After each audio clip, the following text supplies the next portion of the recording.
Okay, we had the new parts come through from the factory. We'll get them on the car ahead of FP1. Thank you, Chris, and welcome back to the F1 2018 Season 2 Career Mode, and it's the Belgian Grand Prix, and we have rolled into this weekend with a huge upgrade, the one I was talking about in the last part. We had a delay, we were due a power upgrade in Hungary, we fixed that, we get it this weekend, as well as an ultimate chassis upgrade, and now we're coming to one of my favourite circuits on the calendar for us to be able to do some serious damage and be very good and hopefully score and get a bit back on track, because Hungary's not really a good one for me. And now we've got enough resource points, we can look at getting the final engine power upgrade available to us, which is the ultimate upgrade. 1450 resource points. Wouldn't be available for 4 weeks. That would take us to Japan or USA. One of those races is when the ultimate engine upgrade would get us to. So it's a long-term investment, and I haven't seen anything about regulation change, especially one not affecting the powertrain. So, and it would put us leagues ahead of everyone else. So let's do it. Let's get it on. And as it just said, it's going to come in for Japan. So that's going to put us potentially as the fastest car on the grid when those two upgrades come in. So we're already in third. We've got Ferrari just ahead of us, and Red Bull have actually jumped up and are now the #1 team, #1 car in Formula 1. And sorry, it looks like the chassis upgrade comes in Italy. So the very next race. So apologies for any kind of confusion, but our car's looking very good.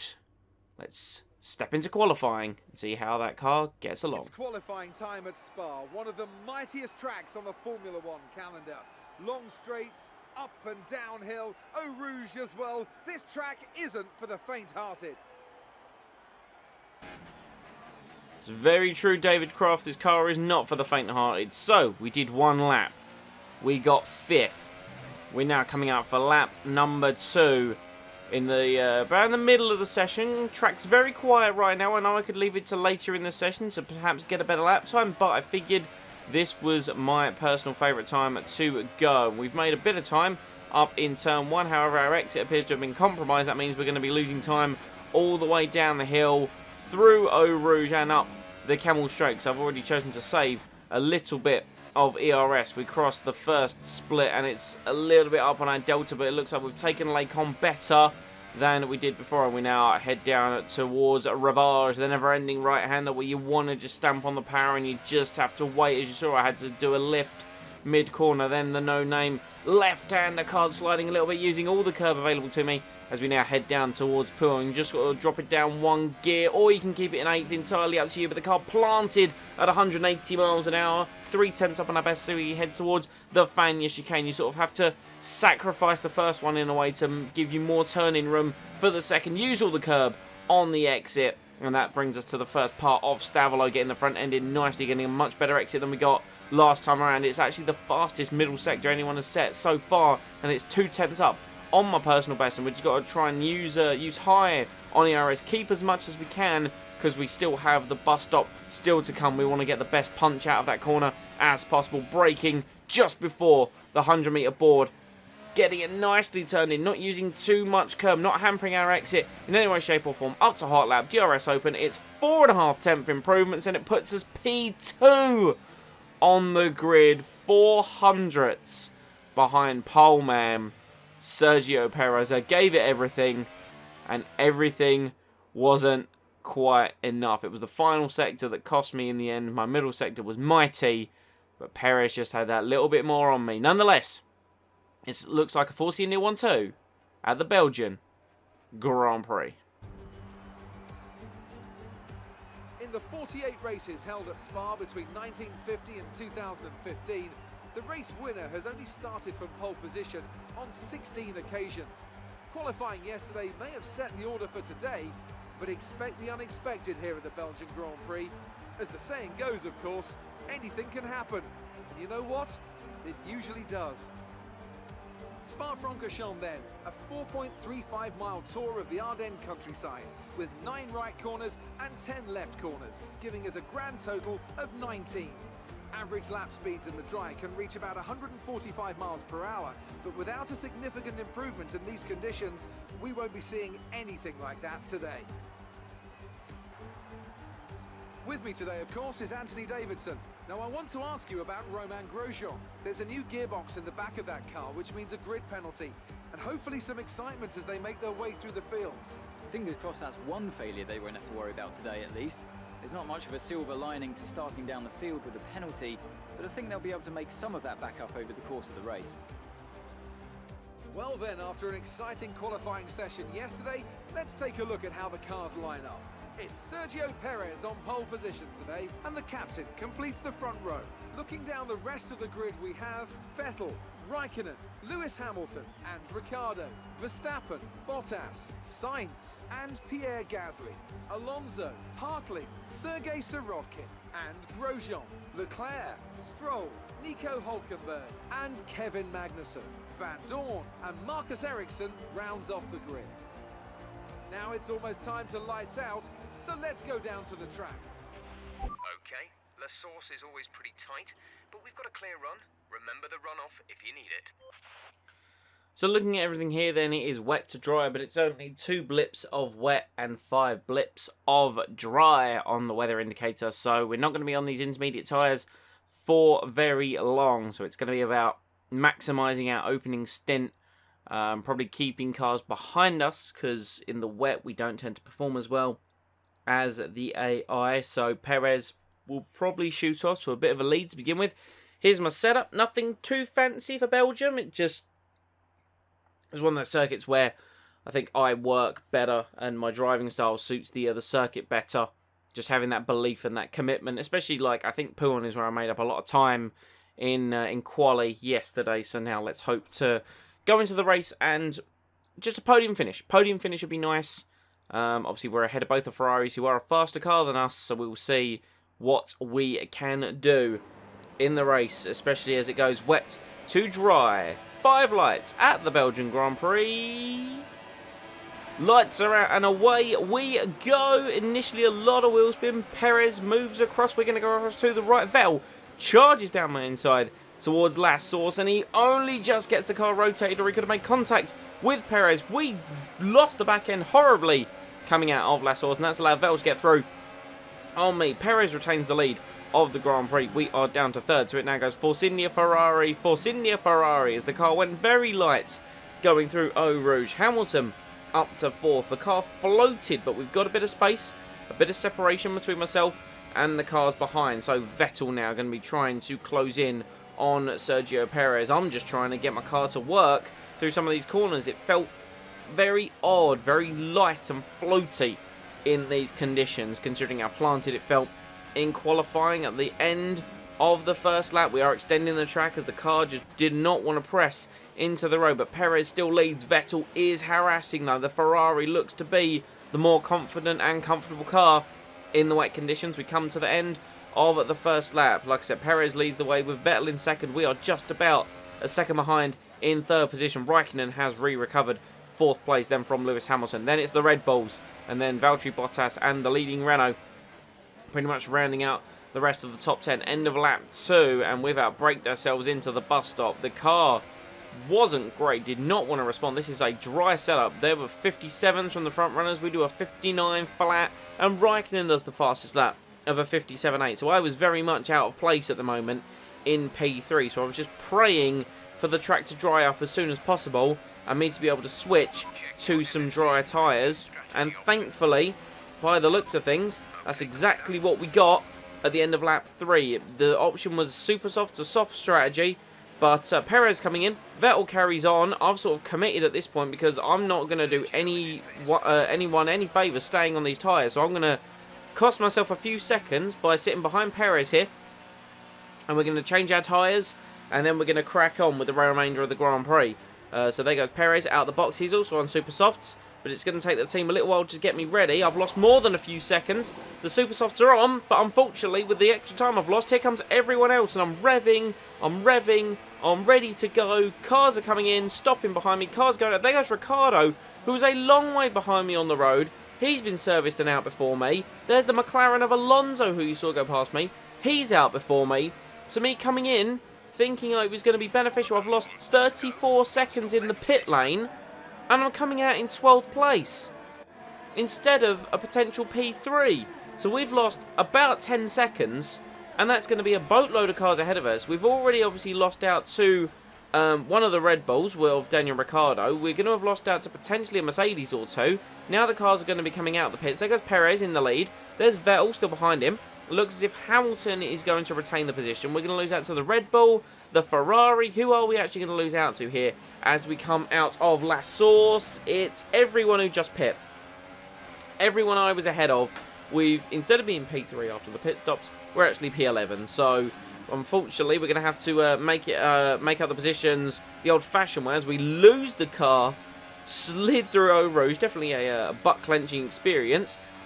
Fortunate to keep it out the walls, and then we're going to slipstream up behind Fernando Alonso. He goes defensive into Les Combes, and there's not really much I can do about that. I have tapped the back of his car, but I've thankfully enough got away without any front wing damage. But very frustrating experience in the aspect of me losing all of that time. Thankfully, the field is bunching up behind one of the Renaults, and then a little bit further on, it is bunching up behind one of the other cars.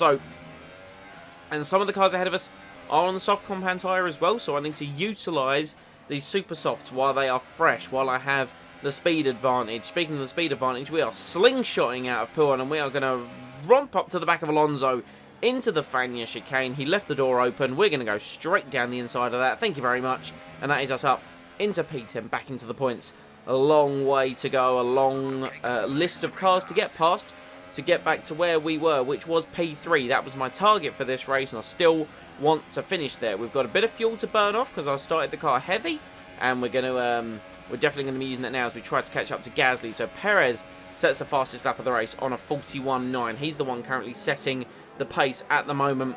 We are just trying to close up to this batch of cars ahead of us. Thankfully, the racing is close, so we shouldn't have too much trouble getting through the field as we charge down. There's a couple of cars battling just up ahead of the Toro Rosso with Gasly. We're in rich, we're in high, not using too much of our resources available. Gasly does have DRS though. We're up to 218 miles an hour, and we're going to go for it from a long way back. Pierre Gasly, he definitely turned in. We definitely made contact with him. Didn't quite work out for me though, so tried to be bold and brave. Should have probably used a little bit more on the ERS front, and he's being held up because Sainz and Ricciardo are battling. I need them to continue to battle for me to be able to stick up close behind all three of them and be able to get past them. So what we're going to do, we're going to reset, and we're going to turn the car back up now as we come through Poole, and I just need to hope that my car stays stuck to on the corner exit, which it has done, and that should enable me to make the same move on Gasly that I made on Alonso. Unfortunately, we can't though into Fagnes. Just didn't quite get as close as possible. So Perez still setting the pace of 46.1 now from the race leader. Vettel into the 45s, 45.8. We're going to go to the outside of Pierre Gasly into the bus stop. Bit of grass as we shot the car into Gasly a little bit, but we're going to get through past the Toro Rosso as Sainz and Ricciardo carry on their scrap for 7th position. And it's a 47.3 from us, so still a little bit off the pace, probably because of the battling that we're doing. But hopefully now, 2 Renault-powered cars in front of me, and I'm going to use everything in this straight line. I'm not going to have what happened with Pierre Gasly happen again. Ricciardo and Sainz side by side through Eau Rouge and up over Radion. And now we've got much more speed than the pair of them in a straight line with DRS. Look at this, the slipstream off Ricciardo. We're going to breeze past the Red Bull, breeze past the Renault, and that is us up now. P9 to P7 in one straight line. Beautifully executed. And now we can get on to some of the cars in front of me that I know I'm faster than, such as Valtteri Bottas, such as the Ferrari of Kimi Räikkönen. Bottas is on the soft tyre. We are still on the super soft. And look at the speed difference. He's got a stock Mercedes engine. I've got the one we've been customly upgrading. And, well, it goes to show that did not stand a chance. That wasn't even without any kind of DRS assistance. That was just good old slipstream and high ERS mixture. So we're going to come across the line now with our post for fastest lap of the Grand Prix. It's a 45.6. Assisted, of course, by the slipstream at the start of the lap and then the slipstream at the end of the lap. But nonetheless, that is nothing to turn your nose up at as we now continue on lap 9. We've dropped a couple of cars around us, actually. The tyres are just about hanging on. They're about that 30% range. They are losing a bit of life, but we've now got Hamilton, Verstappen and Räikkönen ahead of me. Of course, Hamilton is currently the target, currently sitting in that P3 position. The sun is now coming out as we continue on through the race. Perez in the pits at the end of lap 10 onto lap 11. He's going to be fitting the soft compound tyre, and that means he's going to be going to the end of the race. And I think Perez has got such a gap over me. Yeah, look, he's come out of the pits on the soft tyre, and that's the gap he's got. And Jeff tells us an excellent bit of news that we need in our target. P3, Lewis Hamilton, has an issue with his car, and he's slowing down. That's exactly what I needed to hear. So, by the end of the lap, where we're pitting in, he had bunched up Perez, Verstappen, and Raikkonen. Raikkonen has carried on. We are in the pits, same lap as Hamilton and Verstappen. It's going to be a fight between the three of us on the same tyres to get to the end of this race first. There's about 10 laps left to go in this Grand Prix. We're being held for a little while. Nothing much lost, really. Not like the first lap of the Grand Prix. Total time in the pit lane this time around, 22 seconds. And we've come out in a little bit of clear air. So we're currently P10. No one's retired from the race halfway through. Let's get our foot down and let's get past the cars around us. So,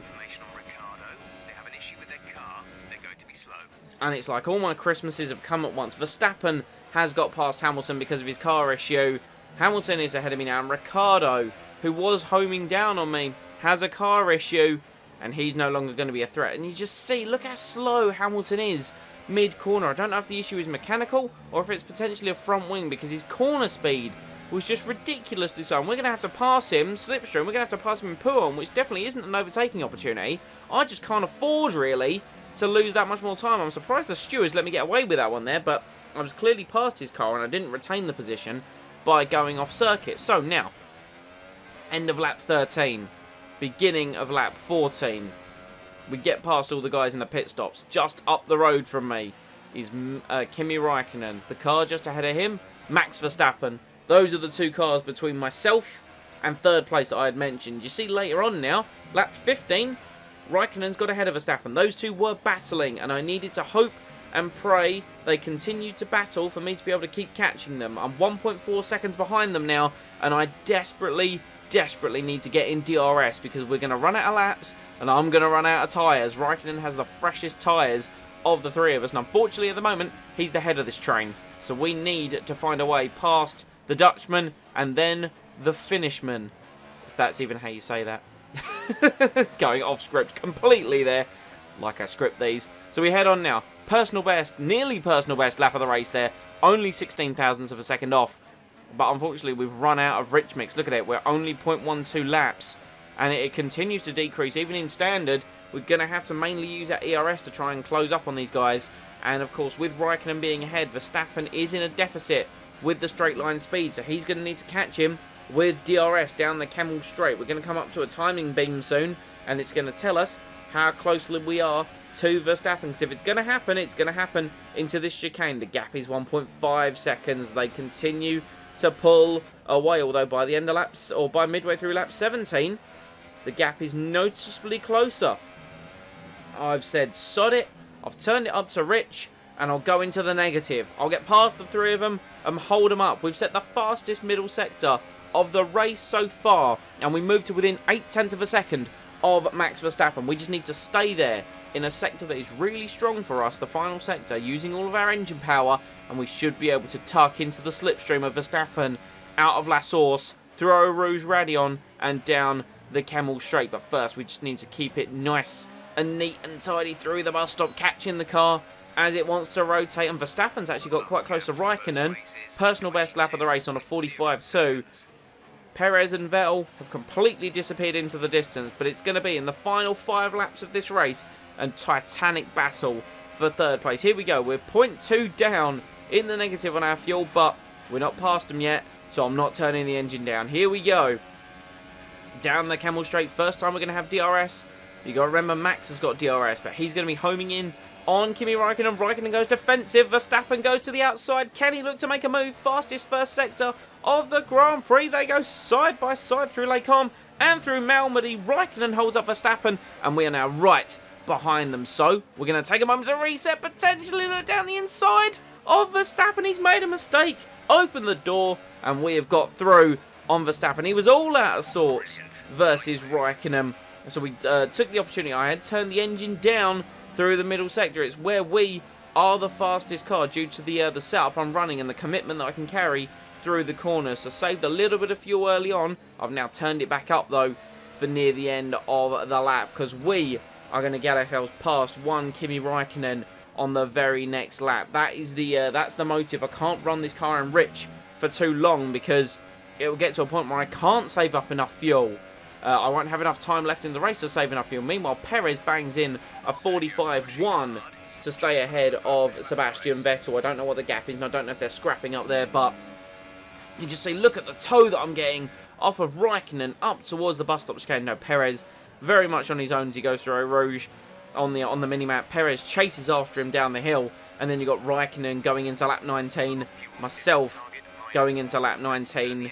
These three cars separated by 1.1 seconds, close enough that you could throw a blanket over us. But it's going to be a blanket travelling at about 200 miles an hour soon enough as we go down the hill. Stick in the slipstream. We're rich on the ERS. We're going to have to use everything we've got. Can we? DRS open. Have we got enough to go up into overtake? But we're gaining in the slipstream. Overtake mode engaged. 218 miles an hour. Down the inside of Räikkönen, and he keeps the door open for us. He could have slammed the door in our face, but Räikkönen, the grizzled veteran, left the door. He knew it would have been a monumental crash if he turned in, because I was not going to yield, and that is us up into third place. Now we've got a new challenge. We're back up into third place. Now we've got to turn everything down and harvest ERS, save fuel. That is the new objective, while retaining third, as Räikkönen does completely get past me for third, going into the bus stop on the outside, and then was left in a very interesting position where we made a bit of contact going in. I've had to turn it up back into rich and back up to high going into turn one, otherwise I'm going to lose it. I need to be, realistically, I could afford to be the second car, thinking about it, coming out of La Source to try and get some of that DRS, but you know, we're 0.3 on the fuel now, and we've only got 3 laps remaining, so I need to start saving, and my line through Eau Rouge was less than optimal, so Räikkönen and Verstappen could have a go this time around. We're going to pull to the right very slowly, break the slipstream. Räikkönen's got a hell of a lot of speed though, but he has to brake early because of the speed he's carrying. We had the optimal line, and Räikkönen loses out. That's another attempt wasted. There's now no way through until the bus stop chicane, so we've saved up a little bit more fuel and a little bit more ERS. Räikkönen on the inside through Blanchard on 198 miles an hour as we went through, wheel banging each other as we move on to the end of the 20th lap in to the bus stop. Now Räikkönen tries to retain the position. We force him out. Well, I forced the issue this time. Räikkönen was the aggressor last lap. This time it is us, and now that has allowed Verstappen to pretty much go side by side with the Ferrari on to the penultimate lap of the race. Verstappen's actually made a move into La Source. Is he going to stick it through? Yes, indeed he is. Verstappen on traction alone has managed to get the position over Kimi Räikkönen, and that should hopefully now mean he's going to have to look in his mirrors, and they're going to battle down the Camel Straight. Hopefully I don't have to do anything. Of course, we still have, you know, about 8 miles left of racing. Spa is a very long lap, and I've got to turn everything down again. Look, you see it as we go into Les Combes. We weren't challenged this time around, so it took the pressure off a little bit. So now we're going to go through the middle sector. We're going to turn everything down. We're going to save everything up. Räikkönen back up to 4th by the bus stop though. And Verstappen's actually disappeared. I'm not too sure. I didn't catch anything on film, but something's happened to Max Verstappen. And that has meant now that it's now between myself and Räikkönen. Just 2 cars now fighting for P3 on the final lap of the Belgian Grand Prix. We still don't have the fuel to make it. We will run out of fuel at some point this lap if we don't turn the engine down. But we can't do that because we're going to have Räikkönen coming at us with DRS. There's Verstappen actually. He's broken down on the way to Pouhon. I haven't got anything on the replay cameras for that. But as you can see, we turn through, cut to this onboard shot of myself versus Räikkönen, and he's trying to make moves. I'm pretty much trying to just frantically turn everything down so I can save fuel through the middle sector. And thankfully we've done it. Perez has won the race. Vettel was going to get second, but I put it up to overtake and hot lap just at the end here. We're going to squeak across the line when it comes to fuel. We nearly threw it all away. We made it hard for ourselves, but we get a podium at the Belgian Grand Prix. Great drive, great drive. We're really happy with that performance. I can see them on their way out to the podium now. Force India have really come a long, long way in this sport. And what a special race this was, to see them earn that top spot.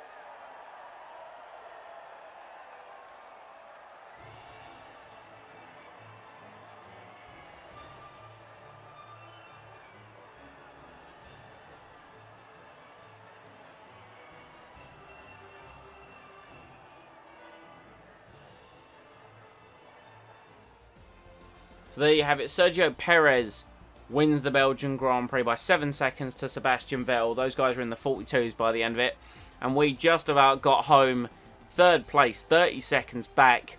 Even if I hadn't stumbled in the first pit stop when we changed over from inters to dries. Those two were on another level today. But we brought it home in P3, 30 seconds from home.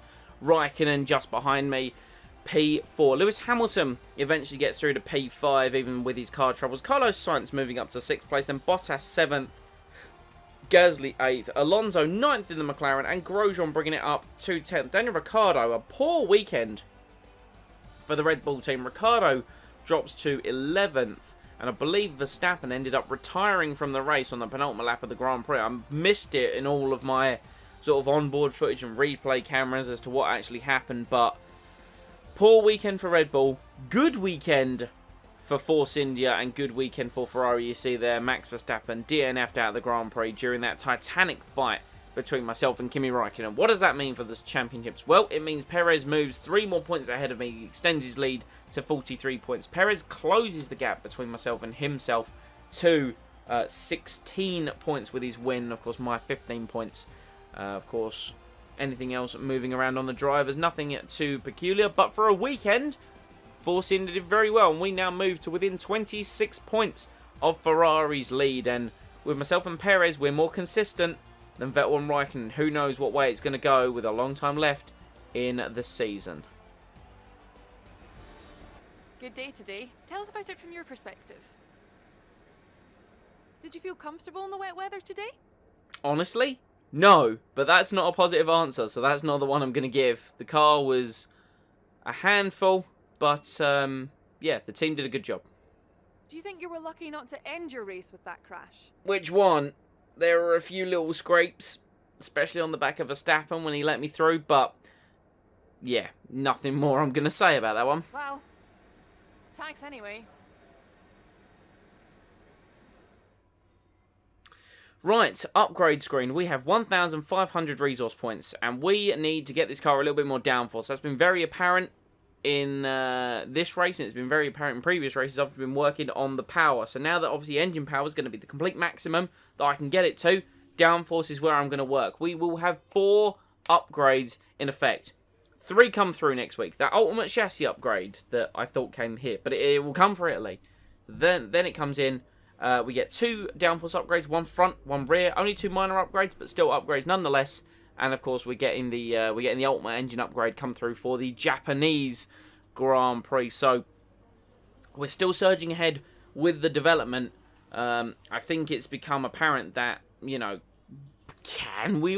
It's now at the point where I'm thinking, can we actually win the Drivers' Championship, and can we win the Constructors? Drivers, I don't think so. Vettel is looking very, very strong. He nearly has 2 race victories over me. Constructors, though, because Perez is looking, you know, Perez has been very inconsistent, but he's won more races than I have this year. So we need to keep developing the car for the Constructors' sake. And we, of course, need to consider, of course, the Mercedes drive that I do want for next year. But, guys, that's been the Belgian Grand Prix, one of my favourites. I hope you have enjoyed. If you have, please consider leaving a like on this video and comment, of course, your feedback down below. Next time out, we head to the Temple of Speed, the Italian Grand Prix, one of my absolute favourites. Once again, the race just flies past because of the lap speed and the average speed, and with this car being an absolute rocket ship in a straight line, I'm curious to see what kind of top speeds we will get up to. I will see you all next time.